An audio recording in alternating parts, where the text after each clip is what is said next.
Bueno, muchas gracias, May, por la representación que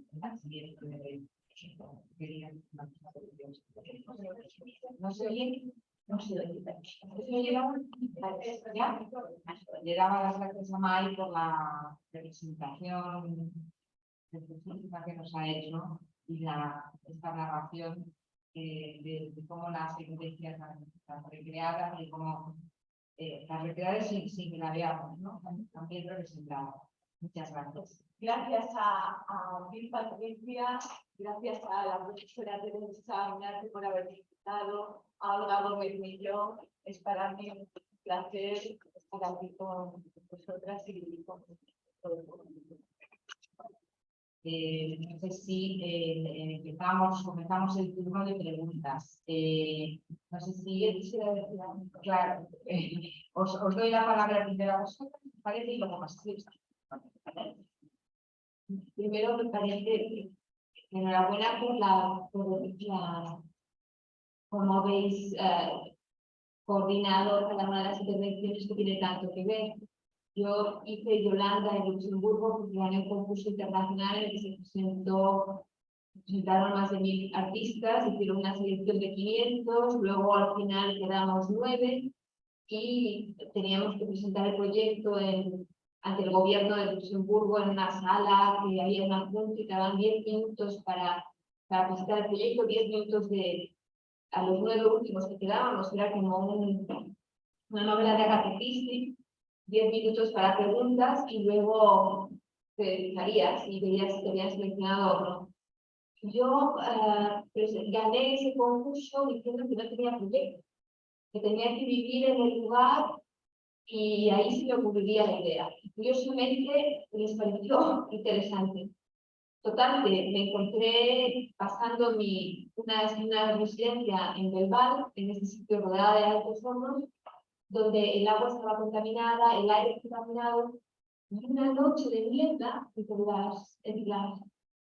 los altos hornos, y eso que es como las fallas estas de Ronda, pero de chimeneas altísimas, y clarísimo que tenía que representar a Yolanda, porque tenían como el coro, tenían que gritar. O sea, esa sensación de ver a los arqueólogos estudiando las ruinas de la industrialización, que era de 1990, donde había unas ruinas de lo que quedaba de una que los chinos habían comprado y que seguía en funcionamiento. Y solamente cantando se puede hacer algo aquí, solamente con la voz humana. Curiosamente, esa soprano que se tuvo que callar en la industrialización del siglo XIX, de Marta Cristán Armado, la pongo y no quiero que tenga micrófono, quiero que cante ahí, a pelo, en ese espacio industrial. Entonces, ha sido muy interesante porque en mi profunda ignorancia me imaginaba que todo eso ocurría al aire libre. Tuve la suerte de que lloviera y que los elementos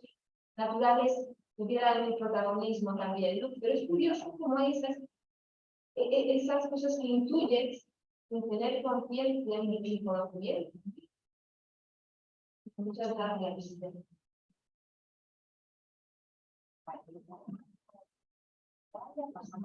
Bueno, darle la enhorabuena también, he aprendido muchísimo, así deseando ver la ópera.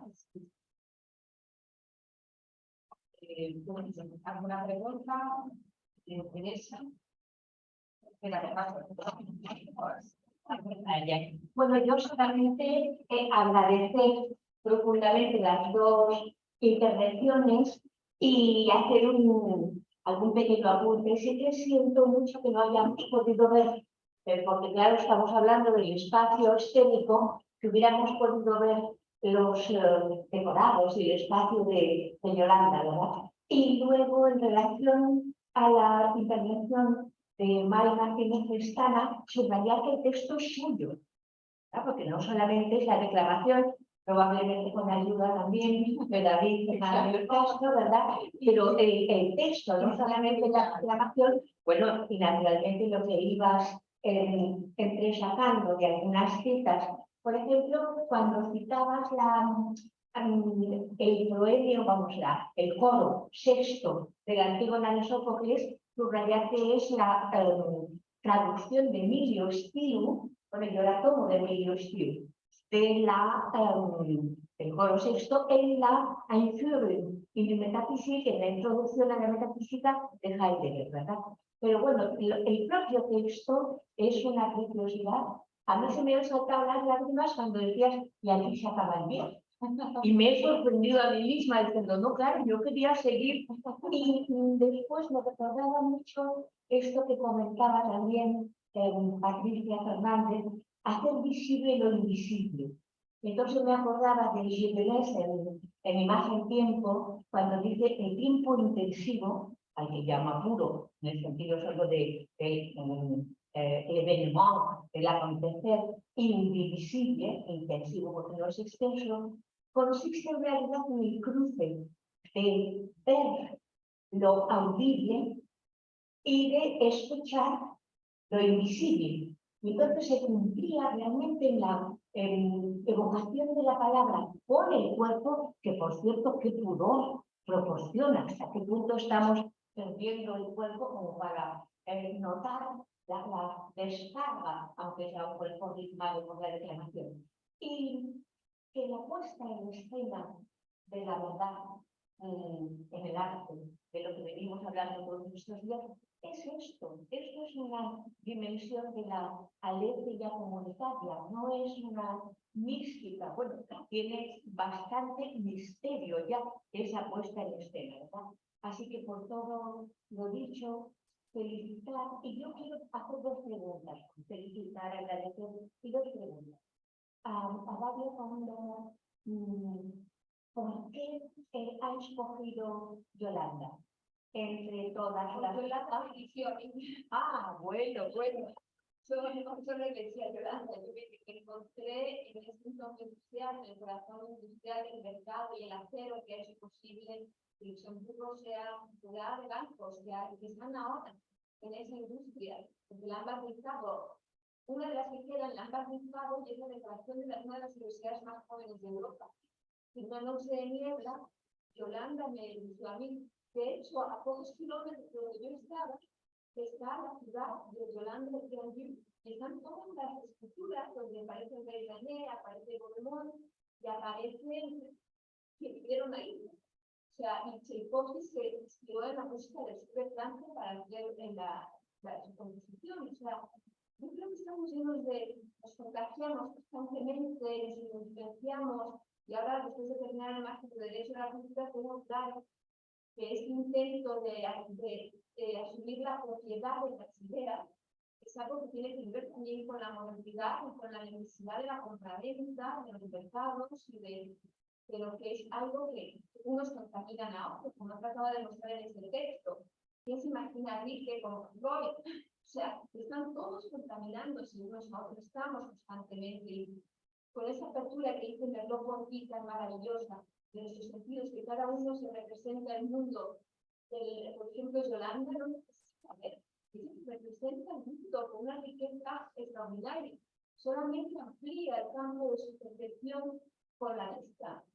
Pero esa riqueza más, no es que con la obra no le bastara. Y eso es una cosa muy bonita, ¿no? Si estás abierto al plan todo posible, como las que han pensado en la sucesión de ponencias, no puede ser que estén más coordinadas y que tengan tanto que ver. Me parece mágico. Cuando Teología pensaba en un alumno mío que ya es profesor de filosofía en la Complutense, en la Facultad de Filosofía, que es griego de nacimiento, y hizo una tesis muy interesante sobre el sentido del tacto en comunidad. Y él traía varios relatos significativos de su experiencia, y uno de ellos era de una ciega a la que hacían preguntas convencionales, muy participativas, del estilo de cómo es el mar, o cómo es... Y ella entonces decía, al atardecer es tornasolado violeta, más bien como el violeta de Parma. Entonces, ¿cómo sabes esto? Por el lenguaje. Entonces hay un elemento muy interesante, ya que lo comentaré. Y luego una pregunta a María Amay Martínez Tristana, y es una que me intriga mucho, lo comentaba esta mañana cuando hablábamos de Antígona. ¿Por qué Aristóteles prefiere a Eurípides. Porque, por ejemplo, cuando uno lee la Paideia de Werner Jäger o en Nietzsche, Eurípides es denostado, ya es un racionalista que realmente se está estableciendo la anticipación del final. ¿Por qué prefiere Aristóteles a Eurípides? Y sobre todo, en tu investigación sobre la importancia del foro, naturalmente, y de lo comunitario que ingresa en escena, ¿qué significaría Eurípides? Yo no quería haber hablado tanto. Mil gracias por vuestras intervenciones. Pues, Teresa, no sé, creo que tú deberías de contestar lo mejor que yo, porque, en fin, yo no lo sé. Puede ser,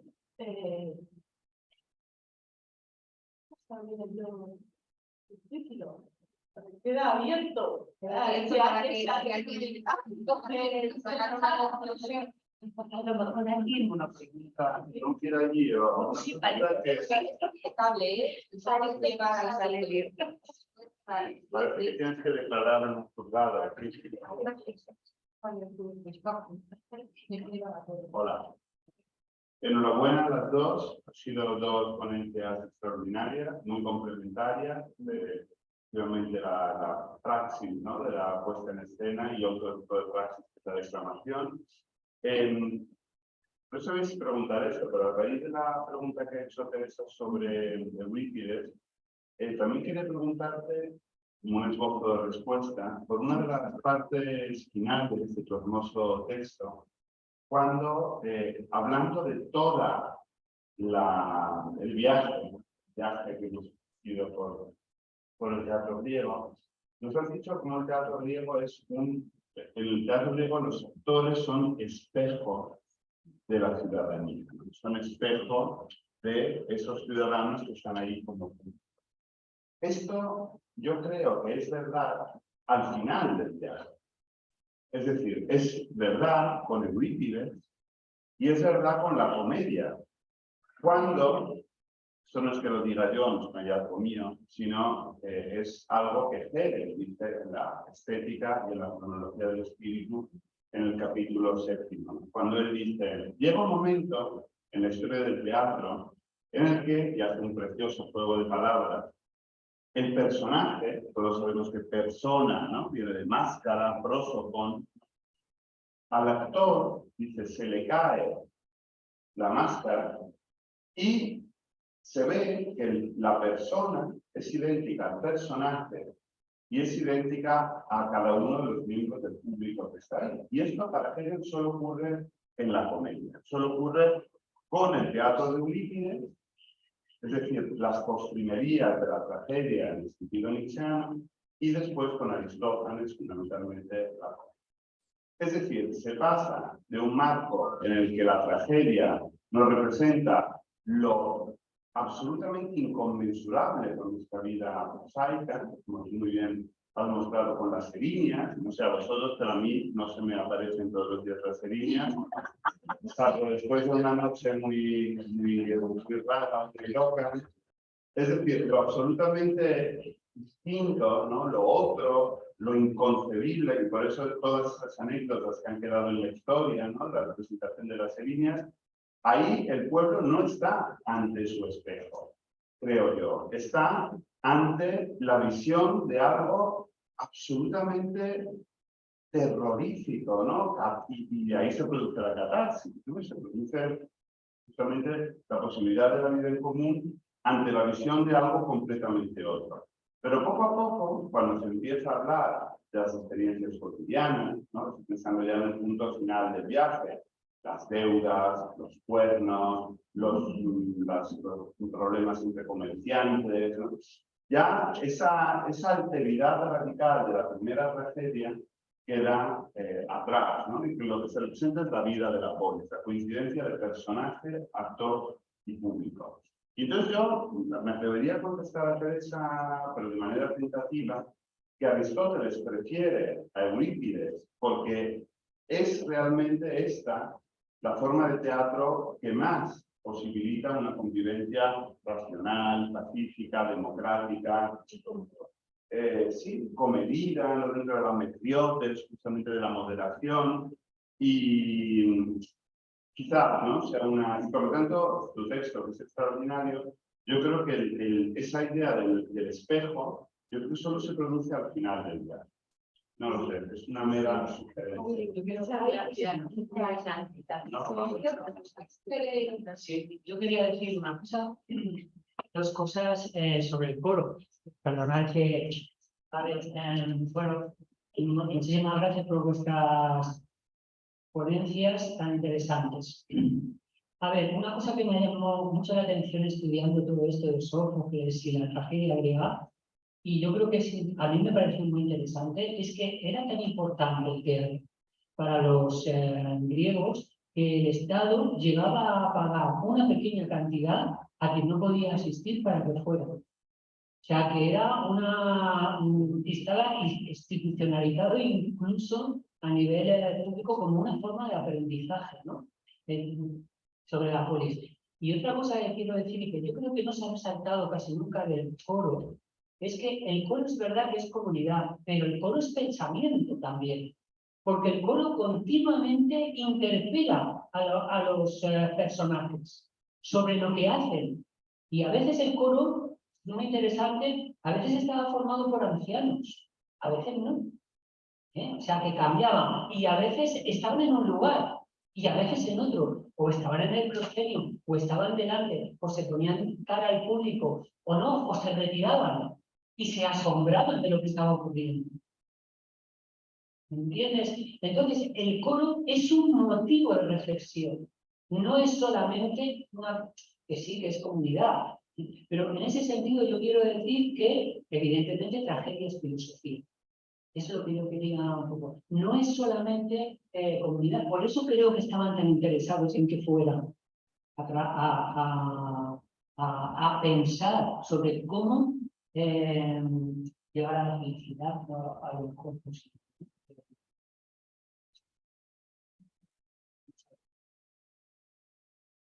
Yo sí, me gustaría decir algo respecto a lo de Valerio, porque otra ópera que he puesto en la escena es el del Kaiser von Atlantis, y lo más importante es el espejo.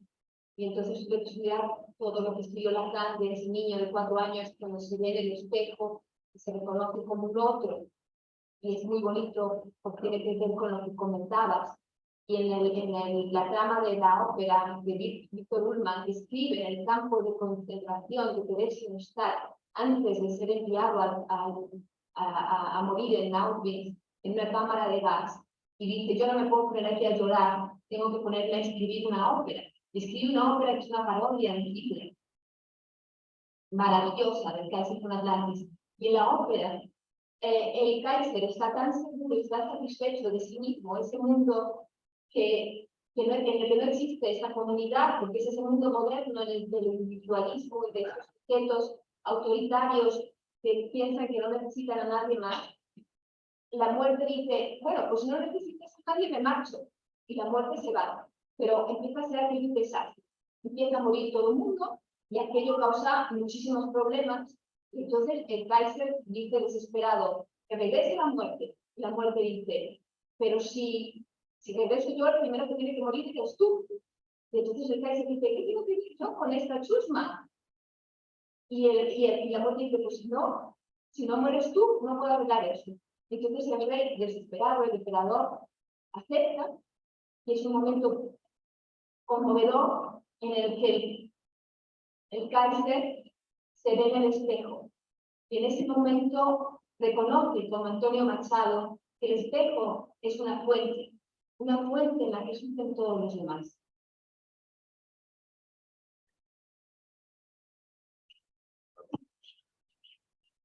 Sí, es que quiero añadir una pequeñez para que no nos quedemos con la imagen del espejo de ese monstruo, ¿verdad? A medida que oía esto, un aforismo que ha rescatado Giorgio Colli en la Sapienza greca del corpus órfico, y sabemos ahora que pertenece a Heráclito, una de las aportaciones de Colli, y dice, cuando Dionisos, niño, que tiene juguetes, tiene un aire, un caldito y un espejo. Dice, cuando se mira al espejo, lo que ve es el mundo. Y entonces la verdad que lo dice como el polvo esparcido al azar, es el cosmos, lo más hermoso, ¿no? Y quería comentar eso porque luego después de Deleuze igual habían hablado del caosmos también, pero no es lo mismo, que el caos al reflejarse del espejo encuentre justamente el orden del orden, que eso me parece como...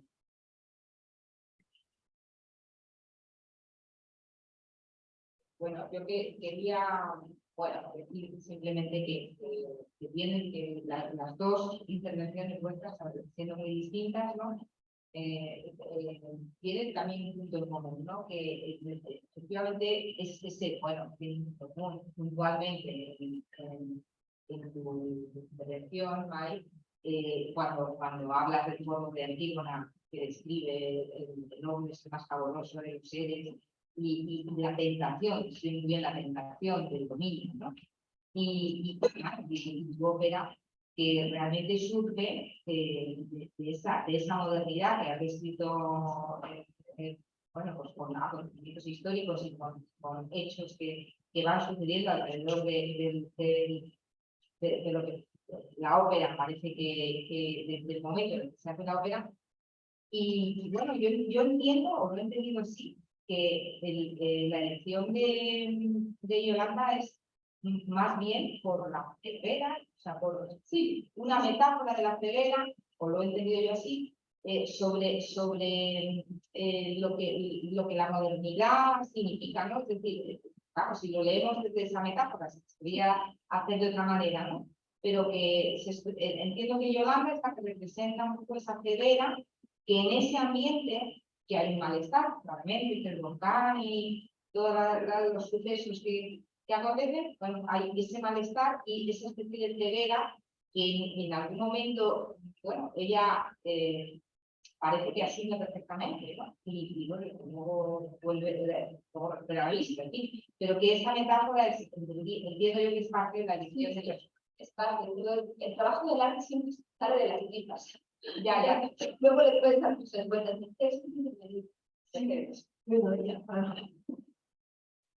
Bueno, muchísimas gracias. Las dos presentaciones han sido interesantísimas. Y a raíz de esto que dices de Yolanda, yo he encontrado muy pertinente el que Yolanda, que es un personaje muy poco conocido, venga justamente a un seminario de filosofía, porque creo que es mucho más que la ceguera, es decir, es el personaje que está engañado, que cree justamente que la percepción del mundo es únicamente por todo tipo de sentidos, tactos, sobre todo oído, y que la visión no existe. En ese sentido, me recuerda los personajes de la caverna de Platón y me recuerda incluso el Segismundo de la vida de sueño. Es decir, y el ama de María Santana, también, si no te habéis hablado. Efectivamente, porque Yolanda tiene una ama, Maquita, porque él ha cuidado siempre con ese cuidado que hace tanto daño del padre, de todo. Claro, porque hay un problema del error, un problema justamente del no conocimiento del mundo, porque es decir, hay una educación, sí. Sí, sabes. A mí cuando descubrí una versión metropolitana, me impresionó justamente la historia, es decir, el punto de arranque, ¿no?, del personaje. Y muchas gracias también por esta reflexión. Yo estaba fascinada, no solo por la partitura. Sí, no sé si habéis visto, pero tenéis que ver, yo lo veía y no lo sabía, digo, pero es que pienso tan hermoso, de dónde has sacado de inteligencia artificial. Es un libro precioso. Muchísimas gracias.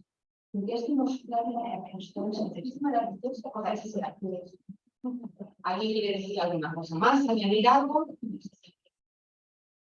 Bueno, pues clausuramos la sesión y nos volvemos a ver, no sé si a las 4:30 o a las 5, a las 5. A las 5 nos volvemos a ver, en principio en esta sala, ¿no? En esta sala, estamos esperando estos 10 minutillos para conectar el otro ordenador. Muy bien.